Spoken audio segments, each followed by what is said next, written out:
Look, my aim is to lay in a really good bass part that serves the song, that gives a foundation to the song, and I'm very happy if I can do that. And it's always the between getting a nice solid part, but that has a little bit enough color in it that makes it interesting, but that doesn't, as I was saying before, draw too much attention to itself.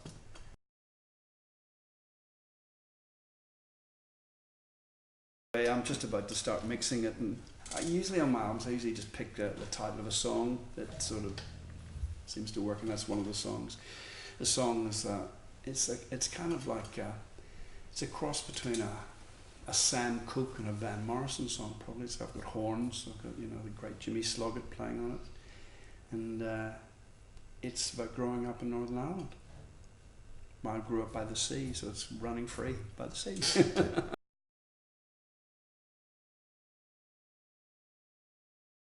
Look, there are similarities. I've always sort of jumped between using a little bit of the Celtic influence, which I must say when I was younger I thought was incredibly daggy, but I grew to have some affection for, which is the heritage music of my country, basically. So I kind of, there's not so much Celtic in this new album, it's more towards soul and slightly bluesy kind of stuff. I think if people like the other two albums, I think they'll like this one, because there are hints of the type of groove that I did on Holywell.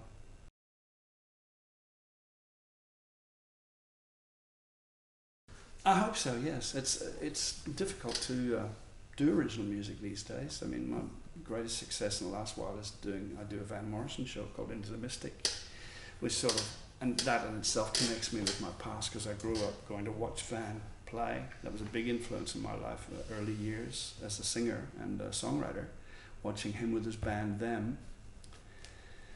And so that's been a lot of fun doing that, and it's been extremely successful as well. But it's a pretty big band. It's an 8-piece band, but this music that I'm doing would actually suit that band very well. So I might have to just sort of, when nobody's looking, slip a few in.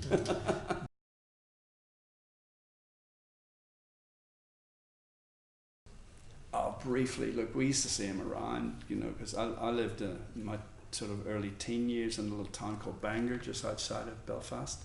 And, Van lived in Belfast, obviously. And he would come down, so we'd see him. Also, we'd go and see him at the local sort of like clubs that he played in. And wasn't entirely that friendly to someone of my age at the time. What do you want?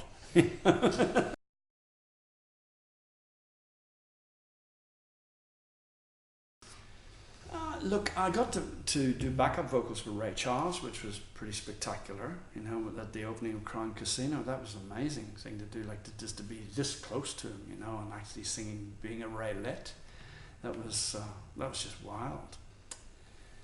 Man, that guy, it's like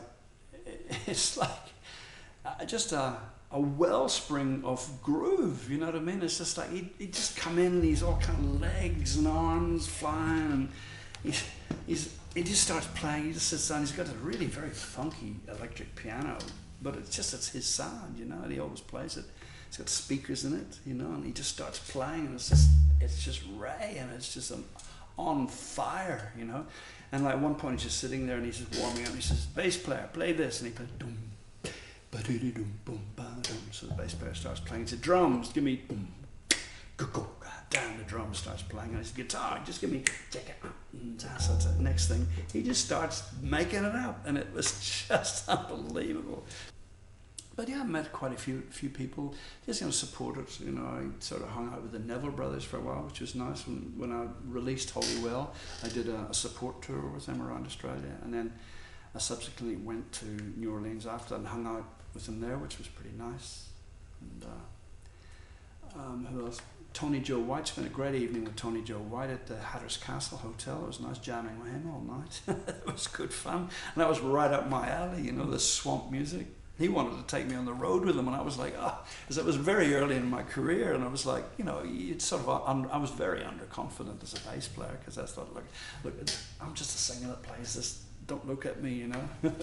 And Tony came in and he said, I love your playing, man. I wish I could take you on the road with me. You know, and I'm like, please take me, you know.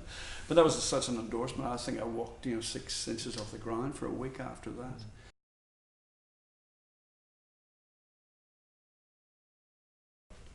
I've got a few more Into the Mystic shows, and then I'll be promoting my album. I also do little bits and pieces around town, you know.